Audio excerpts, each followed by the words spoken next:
Hi, Joni. Beck, I missed you. It's been too long. It's been so... Well, you didn't miss me because we did have lunch. Oh, I ate lunch in front of you last week. You ate lunch and I just sat there watching you. Yeah, but this is the first time we've done This Could Be a Podcast. Yes, and just happy anniversary, can I say? Oh, yeah. It's been a year. It's been a year. I think. Do you know what else it's been a year? Can I guess? Yeah. I give up. That I'm a non-smoker. Yes. Like, even a drinking non-smoker now. In the grand scheme of your life, what are you most proud of, making a podcast or stopping smoking? Stopping smoking. Sorry. I get it. Well done. How much money have you saved in those 12 months? I don't know. I should do the maths. You should. But that was probably the main trigger. Yeah. Like just coming, just like coming back from where they were like $2 a packet. Okay. And then as soon as I stepped off the plane, I was like, no, I don't have any money. I don't know if you know this about me, but I'm really good with numbers. Yeah, okay. So we could do the maths later. How much a week do you think you can do like a savant thing in front of us and add it up? Sure. Right. So probably about a packet's $30. Probably about $60 a week. $60 a week? I know. Look. What's 24 times 12? That's what I would have spent. What's 24 times 12? I don't know. Well, I can't do that in my head. I'm really bad at numbers. I've got my computer in front of me. I'll get my calculator out. So, I'll talk about something else while I get my calculator. Okay, so it's been 12 months since we started the podcast. I don't know if anyone's still listening. Do you? No. Actually, I do. A friend that... $720. $1,000. 7,000? $720.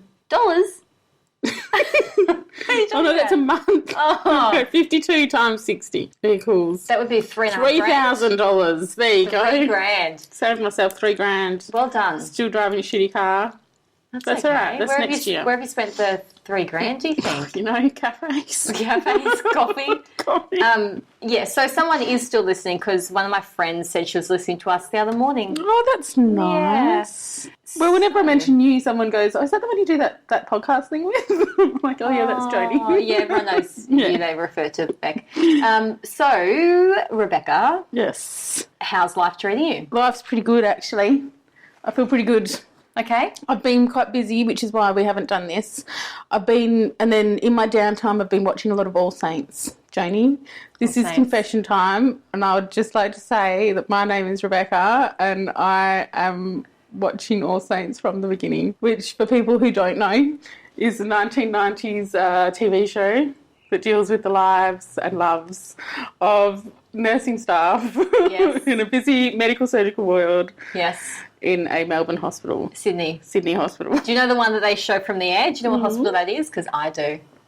Westmead? No. I don't know. I just made Concord. That up. Concord. Yeah. Right. So, yeah. Can I just So I'm spending my downtime. Well, I'll add my little All Saints story. When that was big on TV, I was studying and living with my best friend who was studying to be a paramedic, and we had a couple of other friends who were also doing that. So I used to have to watch that show and listen to them just disparage everything they did. Well, it wasn't really disparaging because it was inaccurate what the show was doing in terms of the actual their medical intervention. Stuff, but the sex in the back of the ambulance stuff. Are you saying that didn't happen? I'm sure that happens. I'll ask my friend next time I see her.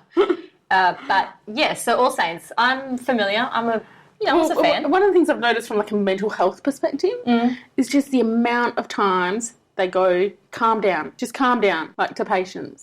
Yeah. Calm down, I'm dealing with it. Just calm down. I'm like, wow, do you really think that works? I don't think that works. In my experience, calm down is not the thing that you say to people who are in distress. Do they use it though still? Does the medical world still use that? I've got no idea. You know I'm not a real nurse. I've never worked in a hospital. What do you mean a real nurse? I'm just a pretend nurse. Don't shame nurses that don't work in hospitals. I don't know how to do a PIC line or set up one of those like IV bags. One of those things. Those things that keep people hydrated. Okay. I just know how to talk to people about how to look after their veins when they're shooting up. This is important knowledge for people to have. So, 90s TV shows. Do you remember Blue Heelers? Oh, my God. Blue Heelers is responsible for every single belief that I have had about office romances. Like, really? Seriously, PJ and Maggie are responsible for every single office romance I've ever had. I swear to God. How has that influenced your... I just thought that's what people did. Someone die at the end of your office romances? No. That happened in the show, didn't it? Yeah, I think she got shot by her brother or something, or by her dad or something. Oh. Something. I remember her getting It was quite shot. dramatic. Oh, yeah. No, for reals. Do you remember when Tom lost his wife and he went fully mean? Like, mental. Yeah. Really mean and Got really nasty, yeah. Yeah. That was towards the end, but... Yeah. Yeah. So, yeah, that's... those shows definitely had a big influence on my decision-making as a young adult. Revisiting the 90s, I've been watching a show on the SBS called... On the SBS. Did I say the SBS? Yeah. SBS. It's the ABC, isn't it? Yeah. Yeah. On SBS, on demand, online, because nobody watches actual televisions anymore. Yeah, I love SBS on demand. It's like poor person's Netflix. Yeah. 90s, the series is called. And I watched all 8 episodes over 2 nights. And the best ones were the ones on the 90s TV shows and the 90s music. And like Australian-based or like... worldwide, but American-centric, of course. Yeah. Right. But it was really good because I know all the music, know all the TV shows they talked about. Yeah, right. Yeah. What was the music that they talked about? They talked a lot about Nirvana and grunge. Yeah. They talked a lot about... do you know what? Grunge? I miss grunge. I miss, like, pyjama. Yeah. You know, like flannelette pyjama pants and a black top. Like, yep. You know? They talked a lot about women in music, so there was a lot about... the only... obvious one I can say here is Alanis Morissette, but obviously they talked about lots of others. Shania Twain. Yep. First concert I ever went to, by the way. Courtney Shania Twain. Who? Courtney Love? Yeah, Courtney Love was in there. Just everything you could think of. Throw some more at me and I'll tell you if it was in there. There was lots of, that's too much pressure now. I can't think of anyone. Soundgarden. They kind of lumped Smashing Pumpkins. Smashing Pumpkins. They didn't really get to the boy bands and the girl bands that were at the mid to end. They were massive. I know. I'm starting to wonder how they missed that. Spice Girls, Backstreet Boys. I don't think they talked about that a lot. They should have. They should have. Yeah. Definitely. Maybe I was getting a cup of tea. I'm not sure. Just missed it. Yeah. Getting a cup of tea. In the TV shows, they talked about, so many TV shows from the 90s. Buffy, X-Files. Yeah. Classics. That's all I can think of. Classics of the time. Do you know what I liked? Fraser. Well, we're talking about 90s TV shows and we're just going to have to go back to All Saints because obviously that's my only reference. Can this be our themed episode? Because all we talked about in the 90s. What I really liked was there's this episode that started with like, I think it was Ben and Bron in bed. Anyway. What show? All Saints. Oh, yeah. They were legit wearing... Bron the old woman who smoked like a chimney? Bronwyn, like the younger one with the short 90s haircut. Okay. It was like a... I've got another story to tell you about this after you tell this one. Go.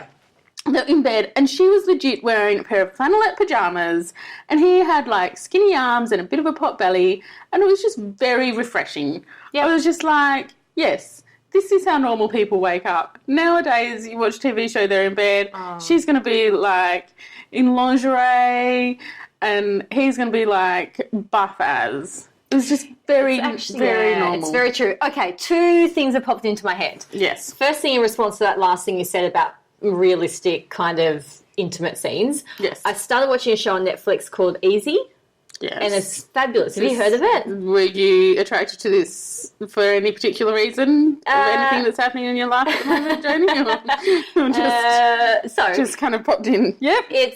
Each episode follows a couple. In all kinds of relationships, in all different stages of relationships. Yes. But very realistic. So people who aren't... Some well-known actors in there and also some actors I've never seen before.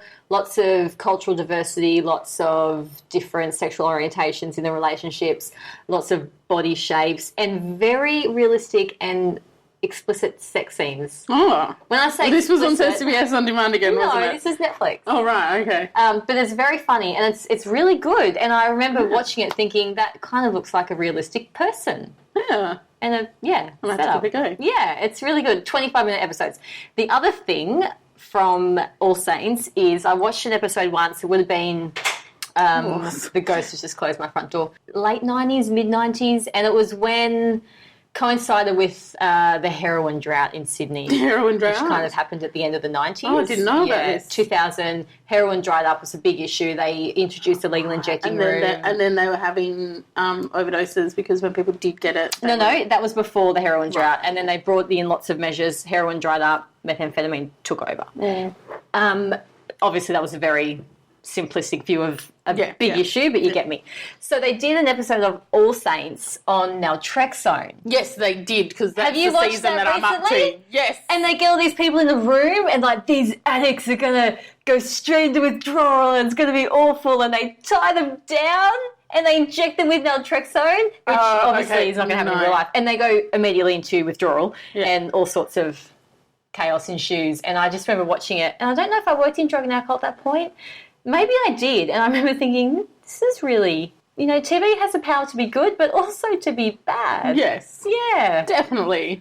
Yeah. There were some very strange practices and worldviews that were kind of shown. Okay, tell me one. Can you think of any? Well, there was an episode with, like, a Turkish Muslim family, and they just made a really big deal about the fact that she needed to have all her female relatives around her. And I was like, surely that's normal. Like, surely you would know that. Like, why has this been made such a big deal of? And it was like a lesson for Terry that she learnt that, Is Terry the older woman with the smokes like a chimney? And... that's Von. Oh. Very similar to Bron. Okay. I was thinking about this in the car. Terry, like, attractive, blonde hair. No, she's like the Georgie Parker character. I love Georgie Parker. Is she still at Home and Away? I don't know. Okay. I don't watch Home and Away. Me neither. We'll have to ask Jack. Yeah. Yeah.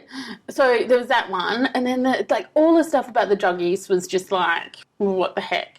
Like the fact that the kid gets HIV from a needle stick injury. A needle stick.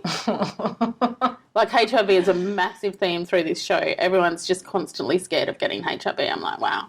Who knew that it was, like, yeah. It must, I mean, like, I guess it was following on from the late 80s, early 80s. Oh, 15 years later? Yeah, no, that doesn't make sense. They just pick up on the things that no mention scare of, people like, and shock people. And, yeah. Has but Hep C would have, like, I can understand if they were concerned about getting Hep C from needle stick injury. Yeah, yeah. I would understand that. Yeah. Hasn't there been no documented cases of needle stick injury transmitting HIV? Oh, yeah. Yeah, but not many. But we're talking, like, phlebotomy, having immediate, just taken the blood and then, like, Yeah.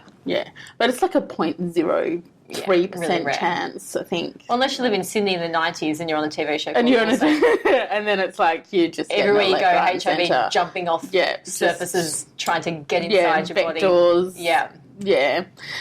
So that was a big, massive deal. And there was, like, one scene where one of the drug users, of course, they weren't called a drug user in the scene, they were called a junkie, which is another instance of some language that we perhaps don't agree with. So he went into I was very impressed with his skills, actually. Went into the bathroom and drew a whole vial of blood, and then went in and held up one of the doctors hostage with this whole vial of blood that he managed to get out of his own veins. And I was just like, wow, man. And what did he want? Morphine or something? No, he was protecting his friend because he thought that they were trying to kill his friend. And then later on he comes back and this is a 20-year-old guy. He's used up all his veins and he's injecting in his ears. I'm like, I've never in my whole career met anyone who injects into a vein. Like, no, that is unrealistic. Yeah. That is not happened. Yeah. Yeah. Even, like, people using for 20 years, you can usually still find something. Yeah. You can at least hook them in with the service that'll tell them how to not ruin their veins. Yeah, yeah. At the very least. Yes. Is there someone we can still write to about this? I could write a letter to a producer. And just be like... You need to put a retraction somewhere for all the damage you did 20 years ago. And just say, we understand that this is not completely accurate. But I remember at the time, like, I was studying nursing and All Saints was held up to be, like, this paragon of accuracy. So it must have been accurate for the time. They talked about ER on the 90s series on SBS as well. Oh, look, I've learned all my nursing skills from ER, no lie. No lie. That's why you don't know how to use an IV, right? I don't know how to hook up an IV. You are not They never went through that. Where did you go to university? I don't want to bring shame on the institution. Okay, what else have you been watching or doing? What else have I been watching or doing? So... I have been listening to a lot of what I believe is called intersectional feminist hip